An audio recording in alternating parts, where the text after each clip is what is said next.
कृष्णाय वयं नमः।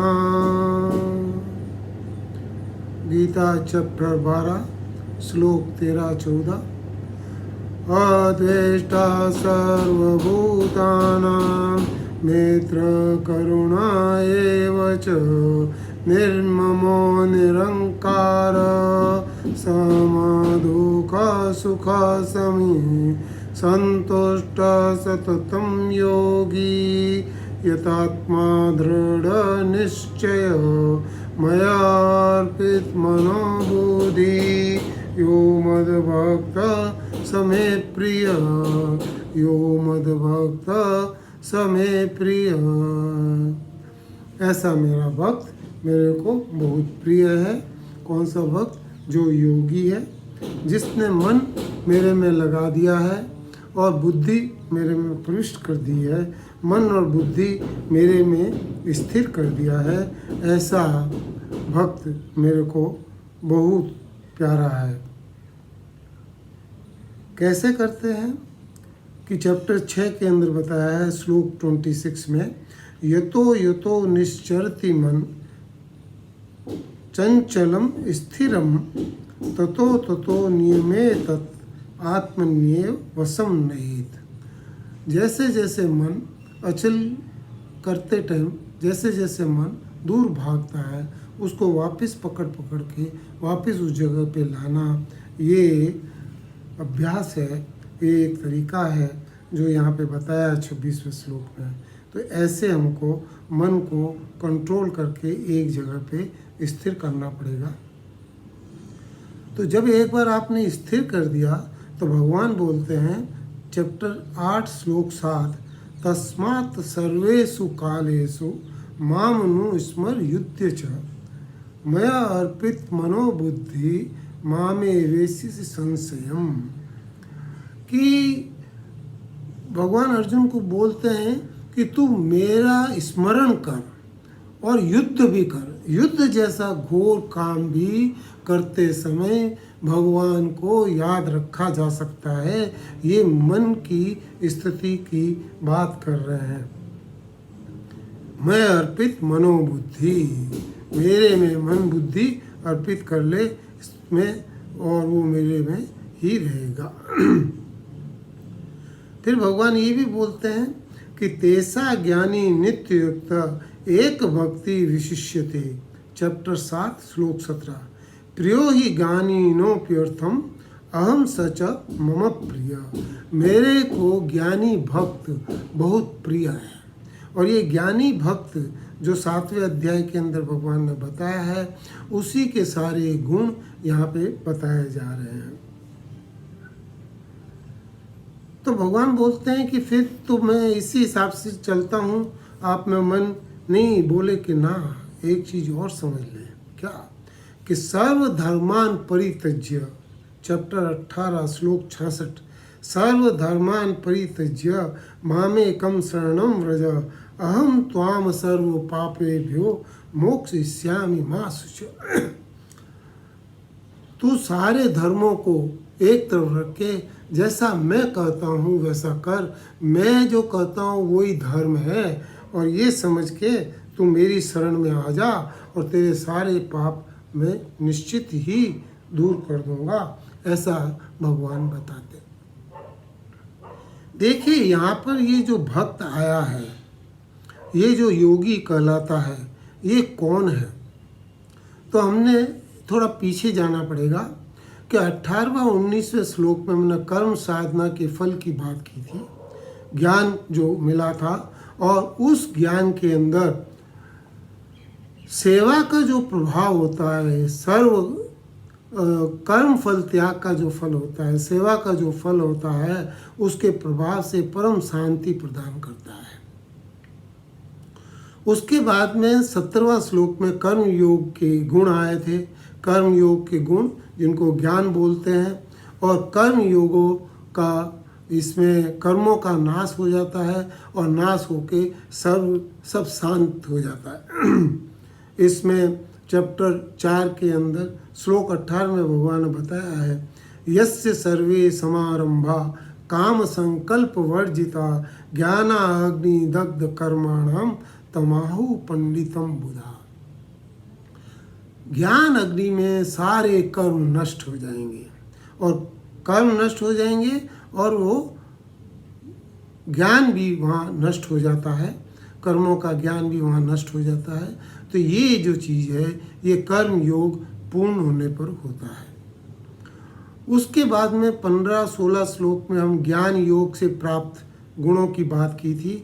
6 और 6 12 गुण, और ये 12 गुण विज्ञान कहलाते हैं। और ये अंतकरण की शुद्धि और इसमें विशेषता त्याग की है, त्याग की विशेषता है। और त्याग की विशेषता होने के कारण ये योग कहलाता है। और ये ज्ञान योग जो है इसके अंदर अंतकरण की पूरी शुद्धि होती है, तो ये ज्ञान उनको मिलता है।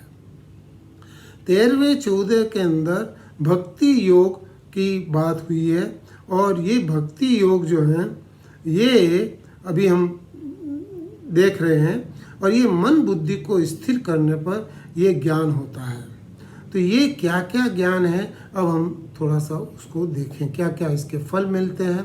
सबसे पहले तो है अद्वेष्टा सर्वभूतानां। ये जो योगी है, ये जो भक्त है, इसमें द्वेष नाम की कोई चीज़ नहीं है। ये अद्वेष्टा और किससे? सर्वभूतानां, सारे जितने भी भूत हैं, जितने भी प्राणी मात्र है, चर अचर, सबसे कोई द्वेष नहीं है। इसका मतलब क्या है कि इवन अगर कोई इनका शत्रु भी है तो शत्रु से भी कोई द्वेष नहीं है। कोई अगर इनका बुरा करता है तो उसके लिए भी द्वेष नहीं है, क्योंकि जो बुरा करता है वो भी इनका भगवान की तरफ मार्ग को प्रशस्त करता है। तो वो बोलते हैं ये भगवान का प्रावधान है और इसलिए वो किसी से भी द्वेष नहीं करता है। मैत्री इनकी बड़ी होती है सबसे, और ये हर्ष से मित्रता के पूर्वक बात करते हैं। और करुण और करुणा इनके अंदर भरी पड़ी रहती है, मक्खन के जैसे ये इनका कोमल स्वभाव होता है, करुण होते हैं। निर्ममो, निर्मम, कोई ममता नहीं, कोई ममता नहीं। और निरंकार, कोई अहंकार नहीं। अहंकार में सारे अवगुण रहते हैं और यहाँ पर जितना भी अहंकार है वो सारा का सारा अहंकार निकल जाता है। तो ये जो अहंकार निकलने के कारण ये निरंकार हो जाता है। सम दुख सुख शमी, इनके अंदर सुख दुख बराबरी है, इनके लिए कोई सुख नहीं है, कोई दुख नहीं है। सुख दुख दोनों में बराबर भाव रहते हैं। और शमी और समावान, बिल्कुल हर किसी को ये समा प्रदान करते हैं और नहीं चाहते हैं कि कोई अगर इनको कष्ट भी दे तो उसको कोई भी दूसरा आदमी इनको पनिश करे या वो पनिश करे या कुछ करे। तो ये समा इनकी बहुत बड़ी चीज़ होती है। और संतुष्ट, सततम, हर समय हर परिस्थिति में संतुष्ट रहते हैं, ऐसा ये योगी है। योगी तो है ही है। और यथात्मा, अपनी आत्मा के अंदर ही अपने उसके अंदर घुला मिला रहता है। 24 ही घंटे वो अपने से ही बात करता है, टोटली असंग, यथात्मा, आत्मा से ही बात करता है। दृढ़ निश्चय, उसको दृढ़ निश्चय है किसका? कि भगवान का। भगवान मेरे हैं, मैं भगवान का हूँ और इसके अलावा कुछ भी नहीं है। तो उनको भगवान का जो निश्चय है वो पक्का निश्चय है, दृढ़ निश्चय है। और भगवान बोलते हैं कि ऐसा जो मन बुद्धि मेरे में लगा देता है, ऐसा मद भक्त मेरे को प्रिय है। तो ये गुण ये आपके तब आते हैं जब आप भगवान के अंदर मन लगाते हैं। काम देखिए, काम गुणों के साथ में, जो आपके गुण अर्जित हुए हैं, गुणों के साथ में काम आपका हो रहा है और आप अपने मन को एकाग्र कर रहे हैं और उसके अंदर कोई कर्म भाव नहीं है। लेकिन कर्म भाव नहीं होने के कारण भी और आपका मन संयमित होता चला जाता है और ये सारे गुण आप में आ जाते हैं। तो ये गुण ही आपका फल है। अब यहाँ तक हमारे 27 गुण पहले और 12 गुण ये 39 गुण, ये सारे गुण आप में आए थे। और कर्म योग और ज्ञान योग के दोनों बाह्य अंतर और भक्ति योग, इसको आपने पार किया इन गुणों के साथ में। और जैसे ये मन भगवान में लग जाता है और बुद्धि उसके अंदर लग जाती है, तो ये ज्ञान भी अपने आप स्वतः ही अपना नाश कर देता है। वहाँ वो ज्ञान का भी कोई आगे फल नहीं रहता है। ये बिल्कुल आपका अहंकार जीरो हो गया, मन बुद्धि भगवान में लग गई। अब इसके बाद में कोई भी काम शेष नहीं बचा, कोई भी ज्ञान की कोई ज़रूरत नहीं है। और भगवान तो बोलते हैं योग से मैं वहन करूँगा, तो भगवान उसकी रक्षा इतना कोमल हो जाता है कि वो किसी भी आदमी से, किसी भी वस्तु से, किसी भी चीज़ से उसको नुकसान पहुंच सकता है, लेकिन भगवान बोलते हैं कि मैं उसका योग से मैं वहन करूंगा, तो इसको कोई नुकसान नहीं पहुंचा सकता है।